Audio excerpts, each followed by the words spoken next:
Paano na kaya tayo? Malapit na tayong ma-overage. Overage? Para to 21 pa lang tayo, overage na. Dito raw kasi sa Maynila, ang tao tumatanda nang wala sa panahon at namamatay ng maaga dahil sa hirap. Ganun naman pala eh. E di... magpakasalan lang tayo bago tayo tuluyang tumanda. Asmin, maski mag-asawa na tayo, pwede mo pa rin pagpatuloy yung paghahanap mo kila Daisy.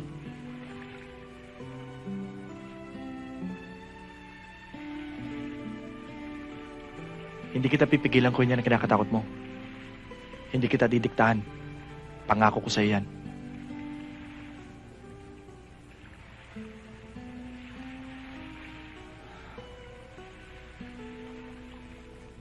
O sige, deal lang tayo.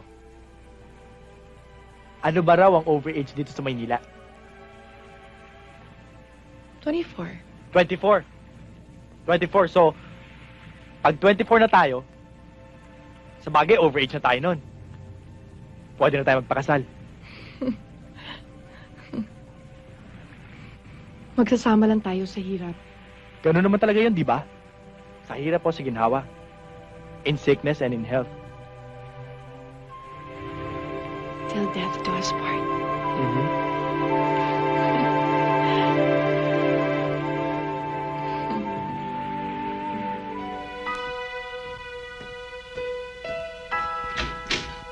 Oh, Richie, ginawa mo na ba yung billing ko sa'yo? Tapos na, Sam! Matagal na nga rin niyang hindi jumijingle sa kame.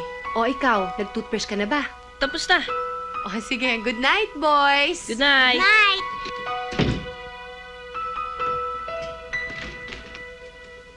O Nina, nag-pray ka na ba? Oo, Sam. Good night.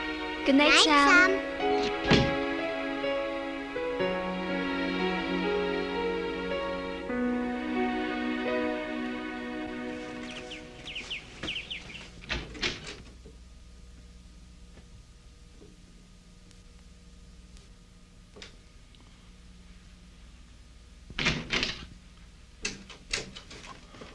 Good morning, Dad. Good morning. Have a nice day, Dad. Okay, yeah.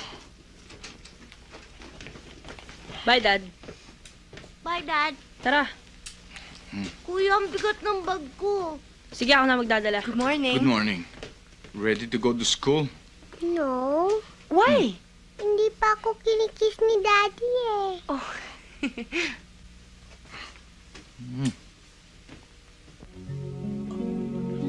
Sam?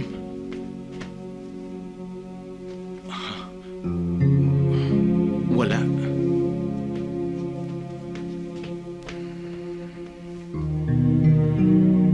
Gee.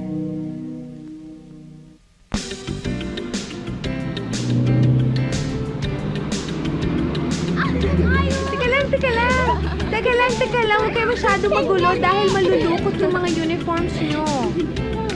Sige. Wag knock-knock na tayo. Oo nga. Sige.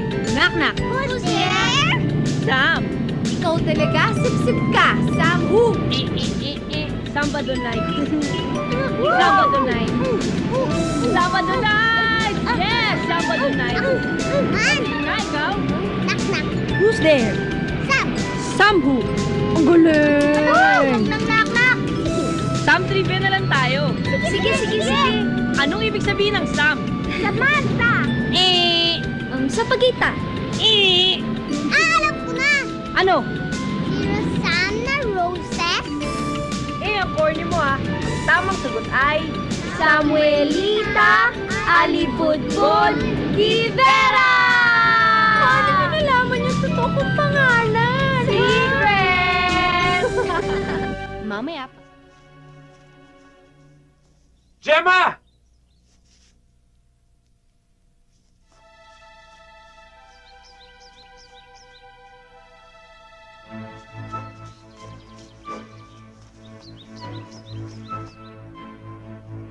Gemma, sandali! Gemma! Gemma!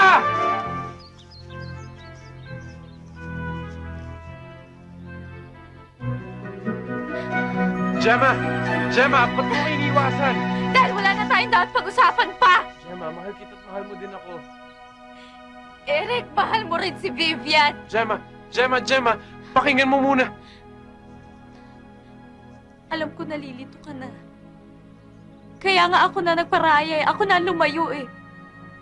Para hindi ka na mahirapan, para hindi ka na mamili. Gemma, Tama na, Eric. Huwag mo na ako sundan.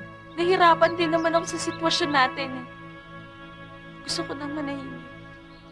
Gusto ko nang ituwid ang pagkakamali ko kay Vivian dahil ayoko nang matawag na perdon. Kaya binabalik na kita sa kanya. sandali! Gemma!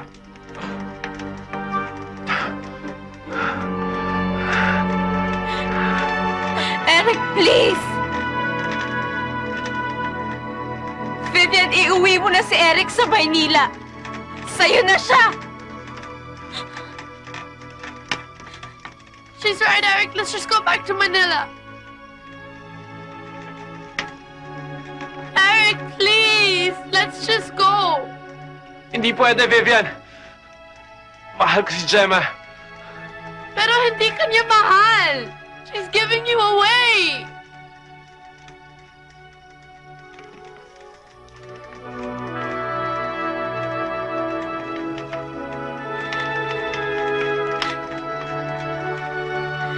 Eric, bumalik ka na sa kanya! Eric, let's go! Vivian, I'm sorry.